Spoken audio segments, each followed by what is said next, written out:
Happy Friday, everybody. Welcome, welcome. Hippie Chicks Live. We are here. It's Hippie Chick Cat and my sister Lolly. She's joining us today. Elle is on her way to Funk Fest down on the oceanfront. So she was going to be a good girl and hang out and do the podcast with me, but it's like a picture perfect day outside. And she's going to be hanging with her sisters. And I'm like, get out of here. Go and have some fun. So my sister is joining me.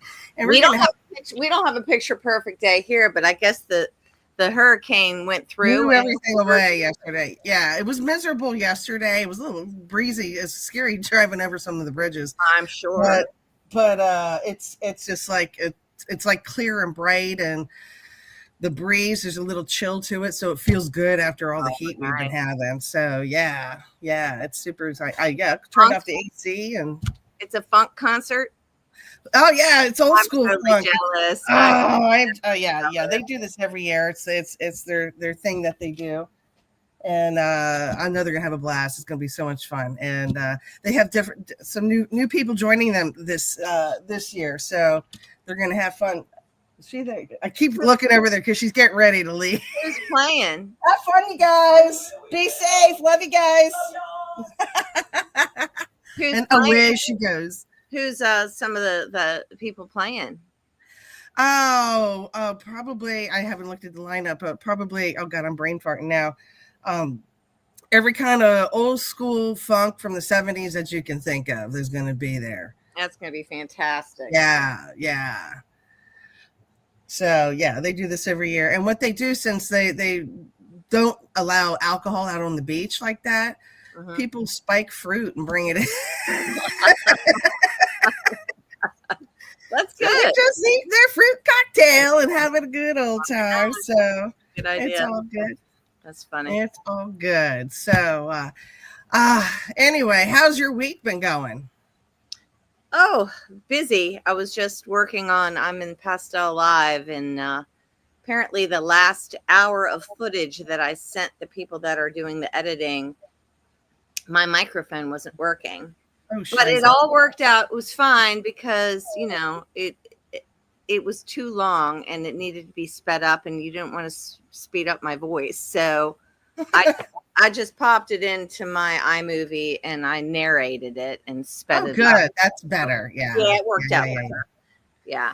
So there you go. Well, for those of you who don't remember, my sister is an amazing artist, an acknowledged artist, a pastel artist. She's a part of how many societies now? You have a couple of clubs you're a member of. Probably about 5 different pastel societies. Wow. Yeah, her artwork is amazing. You can where are you on Facebook, so they can, or you can go to your website. Artworks, LOLLI Artworks, or LaurieBashamFineArt.com. There you go. And yeah, her stuff is amazing, and she has different paths that she goes down. There's some of your art is, I could tell it's geared more towards the Pastel Society people that you're working with or collaborating with.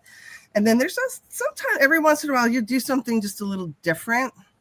Well, I'm working on doing more of that. I want to do more abstract, intuitive stuff. But right now, I'm just working on the florals and every now and then a landscape. But you're getting so deep into them that it's like the depth that's involved with how it jumps off the canvas. It's just, well, I think you nailed it. Yeah, I'm having fun. Yeah, this is Pastel Live is an international online event. So it's 3 days, probably about 30 different artists.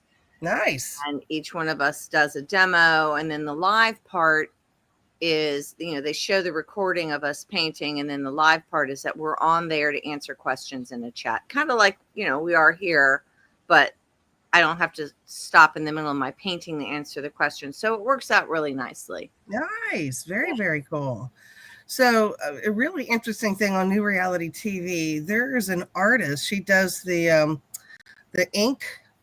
What is it? Alcohol.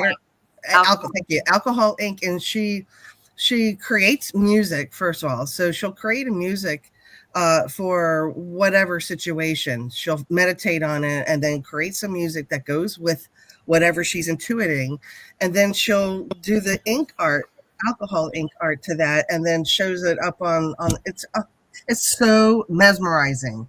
You ought to check it out. Oh yeah, there's definitely some artists that were true intuitives. Yeah. Actually, a woman in the 20s that was actually the very, very first true abstract artist, a female, Helga Off Klimt, I think is her name. Okay. And everybody thinks Kandinsky, Vasily Kandinsky, was the first abstract artist. But of course, history books were written by men. So they chose a man. And Helga was actually the very first abstract artist. And she actually painted sacred geometry. Wow. And it was, she said it was sent to her. She was channeling this. Yeah, absolutely. So 100%. this is the 1920s, and one of the first known channelers of art. You got to check her out. What's her name again? Helga Off Klimt. Klimt. Off, like it's German. We have two Helga and abstract artists in the 20s, and I'm sure she'll show up. Mm-hmm. Okay, Yeah. okay. I wish one of our two fans was online with us. We have a German guy named Eify. We could ask him about that. And then we have Gemini, who's from south of London. Well, there you go. This is stuff I did not know when I was teaching. Really? I was never taught this. Wow. But then when I was researching and I came across her work, I started reading about it. And that was later in my career. I'm talking about the mid 20-teens. Oh, yeah. That's way late in your career. About her. And I was just so fascinated that she was literally channeling stuff. People thought she was crazy. She'd fit right. She was literally 100 years before her time. Well, that's of course, people think she was crazy because they weren't at her frequency at all. At all. People are barely at that frequency right now. People still think we're crazy. I mean, there's still a big handful of people that do, but God love them. And when I'm teaching or if I'm painting, I know there's so many times that I'm connected to something greater than me. It's that whole flow state thing. And I think that everybody realizes it now if they've ever been in flow state. Anybody that can feel that feeling that they're doing something and it's just feels good, so easy to like, wow. And it's like, you almost feel outside of yourself because it's flowing through you. Mm-hmm. I was going to say, I've felt that way, in the middle of a hypnosis session where I feel like it's just flowing out of me. And I feel my own voice outside of myself because the resonance isn't me, right? So it's like Reiki energy coming out from the vibration of my voice. And when you're in flow state, it's transferring into your paint or your chalk. You don't have paintbrush, into your chalk stick. And you just intuitively know which colors to pick, where to put it, how to smear it, how to get it to do what you need it to do. And you understand light and shadow and depth. And I mean, it's just deep. This is what happens when you see these people that are savants or these, very young people that can play an instrument or creative work of art that, they're 3 or 4 years old. And you're like, how in the world? How do they do that? Yeah. Somehow or another, their antennae have already picked up the skill. They didn't have to do the practicing and the learning part. It was already there. But they're tapped into it. Exactly. Yeah. And, they've really proven, with all the stuff that I listen to, that our cells actually have antennae that connect to something that's outside of us. Right. People don't pay attention to that science because most people are stuck in what was told to us in schools, and a lot of people. Well, we're all told that what's in our head isn't real. That's all make believe. That's in your head. That's not real. you know, and then we're also, you know, our ideas aren't important enough. You have to listen to somebody else, right? Somebody in authority. And then we carry that idea into adulthood. And that's why everybody doubts themselves. But the thing is, what's being told to us is a lie. It is a lie. It's an Or absolute maybe it's not a lie. Maybe the beginning of it is a lie. The people that are, you know, disseminating this information are like, oh, this is what's true. But just like anything, the truth changes as you learn more. yes. And the more that we're learning, and this is what people need to keep in mind in this world today, the more that we learn, the more that the truth is going to shift. So that's why it's a new reality. New reality TV. That's right. Absolutely. Yeah, you know, there's just so many people that are afraid of change, and not everybody is going to, because it's not their time to. Eventually everyone will, all right, at some point, and maybe not in this plane, right? So but eventually it will happen, and but we're here to do it, and I think we've already done it. We're just going through the motions now. Yeah. So you said these two people that are in the studio chat, that's not just me and you, there's two other people. No, they sometimes, I said I wish they were here. No, nobody's Oh, popped so it's in really yet. just me and you having a conversation right now. No, nobody's popped in yet. But in the future, they might listen to this or watch it. So Oh, we're does it record and you? yeah, Oh, and it gets okay, posted gotcha, up. gotcha. So yeah, we're all good. We're all good. So well, speaking of tuning in and tapping in, you know, both of us have been kind of tuned in our whole lives, but I always love your story about how you used to play with the universe with putting pennies up on a windowsill. Oh, right, before I was taught to know any better. Right. Before they filled your head with all this. Yeah. What that doesn't happen. I can't remember how old I was. I was small enough that, or I was big enough. I don't remember, you know, how tall our windows were, but they weren't like low windows. They were No, higher. they were high. They were up there. You probably had the bed up next to it, so you could jump on the bed. No, No, the bed wasn't up against. I felt like I could never see on the top of it, but I could reach up and I could feel. So that's what I remember doing. So I'm not sure how old I was, maybe 6, something like that. Old enough to know what a penny was. Right. And I would just not even ask. I would just pretty much demand and say, Yeah. okay, there's going to be a penny up there. I would just believe that there would be a penny up there or money of some sort. And I would reach up there and there it would be every single time. And then I just lost interest in it and didn't care about it and didn't continue with it. I mean, there might have been some times that I was, you know, trying to manifest it and it didn't happen. I just remember it happened quite often, you know, over a period of time. And I never, ever doubted it. And that was like the true. So you didn't put the penny up there. You would just reach up there and go, there's going to be money up there. Yeah. I don't remember ever putting the penny up there. I mean, I could have, but I don't remember that. I just would, yeah, they would just pop up. And I love that. A lot of times when I'm asking for a sign from the universe, there'll be a dime or a penny or something. Dime or penny. Yeah, I get that quite often. I know a lot of people get that too.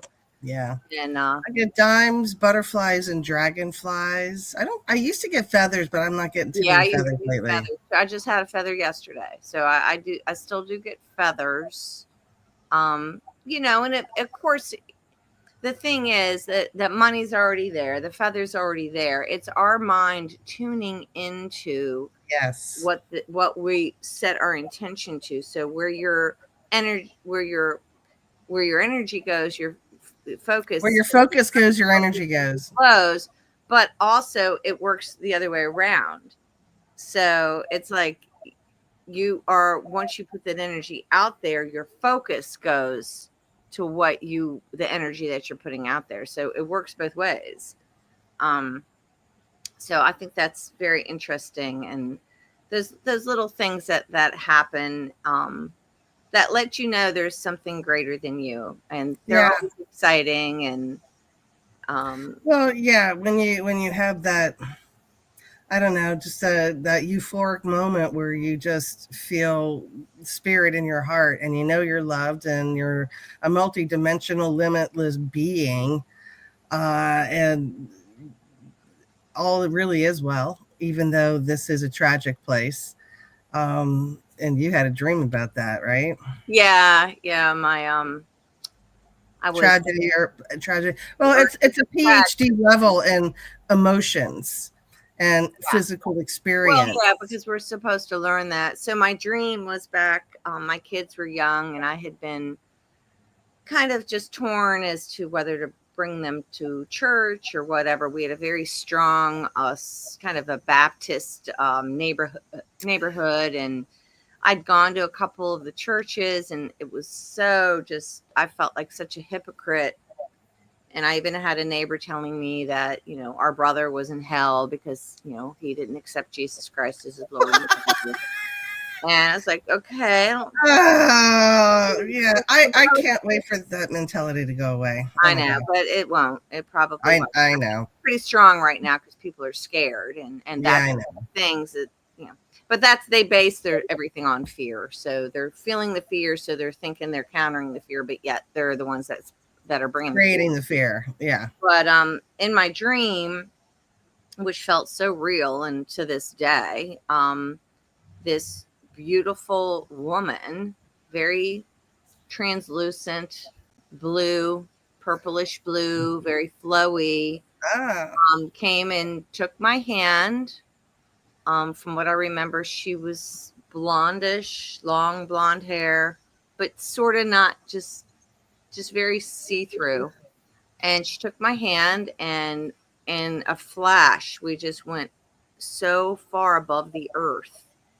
And she pointed down at, first of all, she looked around and she showed me the entire universe. And she said that we hop around, that um, you move all over the place. Like you don't just, your home is not just earth, here. just one of them. And she just was pointing at everything and said, we're a part of everything in different lives. You're, whether they're different lives all at the same time or what, because time is really, not even real, but you're Yeah. everywhere. But then she pointed to Earth and said, that is the tragedy planet. And when I questioned in my mind, she said, in order for you to really understand what it is to have joy and to love, you have to have the opposite. So when you experience the opposite, that helps you realize The what contrast. the contrast is. So it's basically telling me that's the contrast planet, because Yeah. and yeah, we do have a lot of tragedy and everything, but We when also have a lot of amazing things that go on that I, just, I yes, because and I think that the balance of it, of course, the news makes it seem like there's more tragedy than there is beauty, but when in yes. fact the truth is it's completely reversed. There's so much more wonderful things happening on this planet than And, but awful things. because we have free will, free choice, it's your choice on what you choose to focus on. Are you going to focus on the fear? Or are you going to focus on the beauty and the miracles and the love? Yeah. Right? And I believe that, honestly, I believe that the whole universe is like that, because I think that Yeah. we are really all just, everything is on a continuum. We're the only ones that label anything good or bad, but we're on a continuum of experiences, and in the quantum field, we can choose whichever one we want, and Right. whichever one we focus on is the one that we will create the energy to for matter to catch up to it. So that's the wave we're creating. Oh, right. Matter is slow to collapse, or the wave is slower to collapse into that form. They've proven this. It's like Yeah. if nobody is looking, if if there's nobody looking at your house, if nobody is seeing your house, if it's not being observed, it doesn't exist until it's observed. Then the wave collapses and you witness it. And every new science article talks about this, and how the reality is everything is a wave until it's observed, and then it's collapsed. And that was the whole double slit.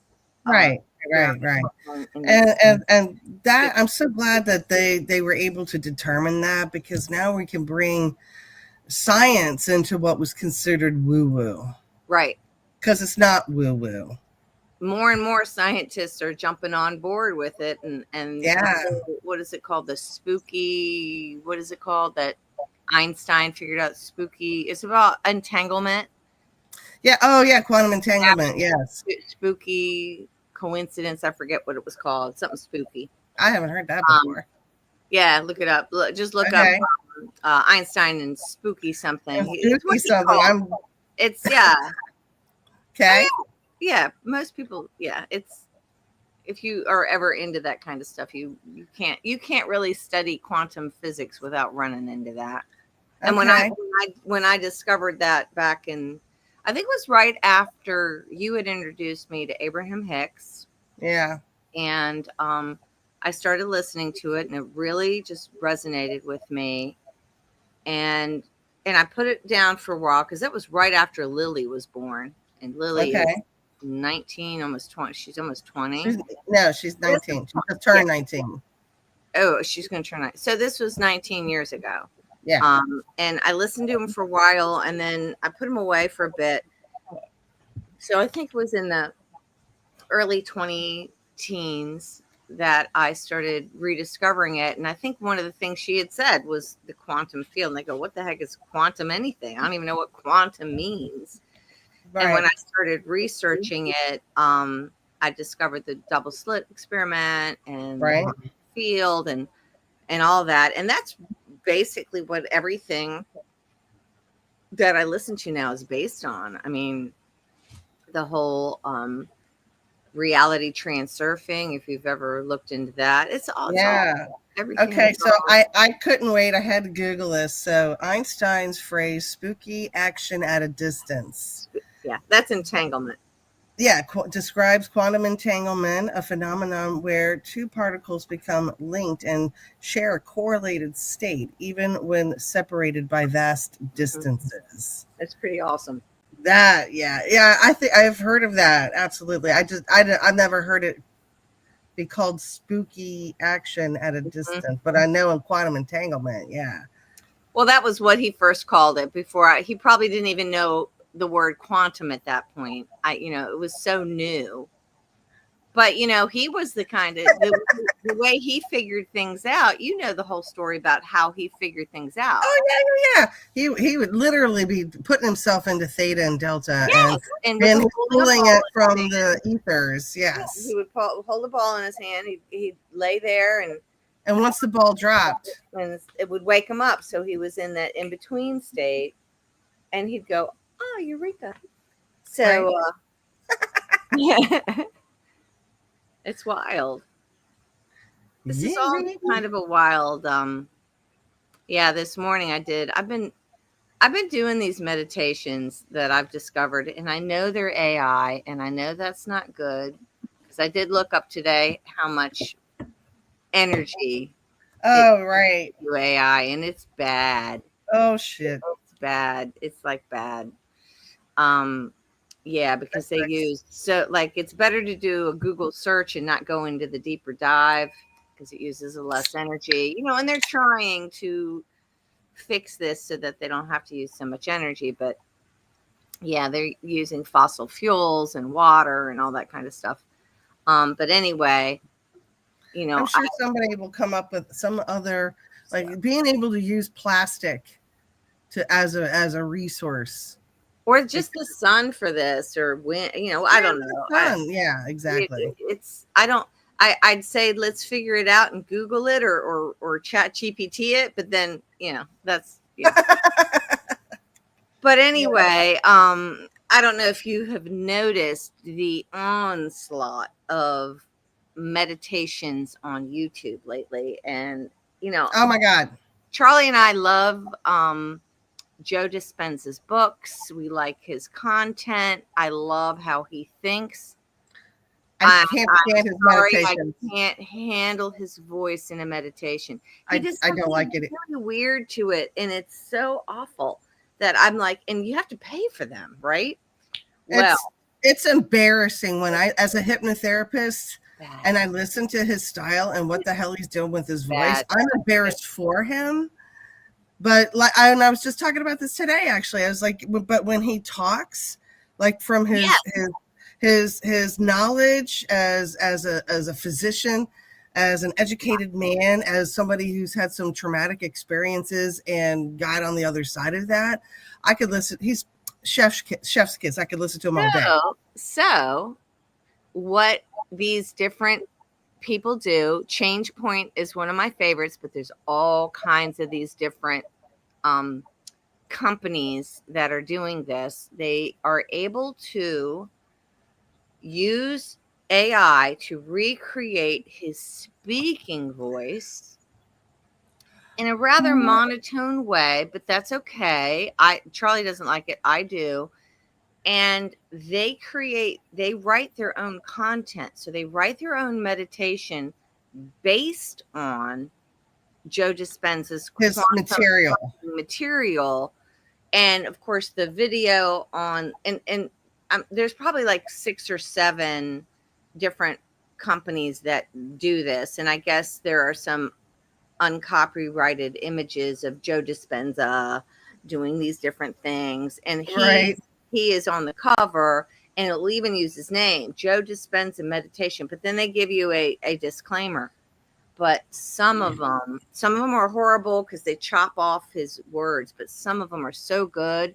And then the music that they create is original music in the background, and it can bring me to such a great state. Wow.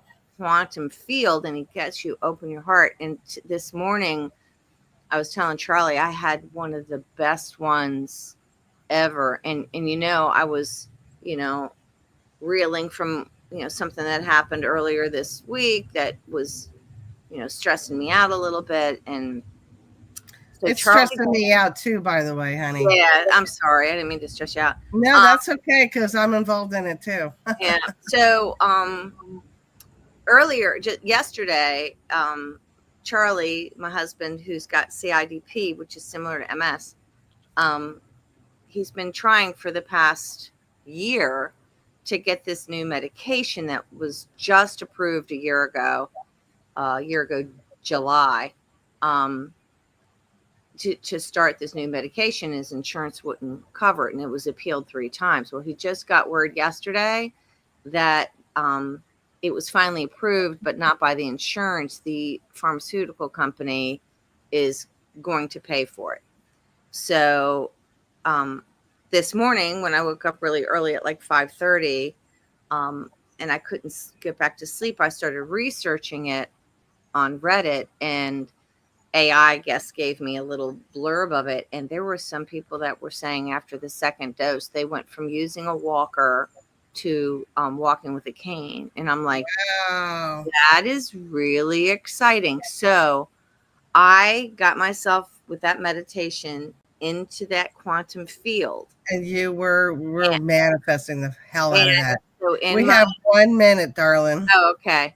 But so let me just finish. So I imagined that he was calling my name, and I could hear him calling. And I got up and I ran into the kitchen, and he was standing there at the coffee pot, and he had walked by himself from the den to the coffee pot.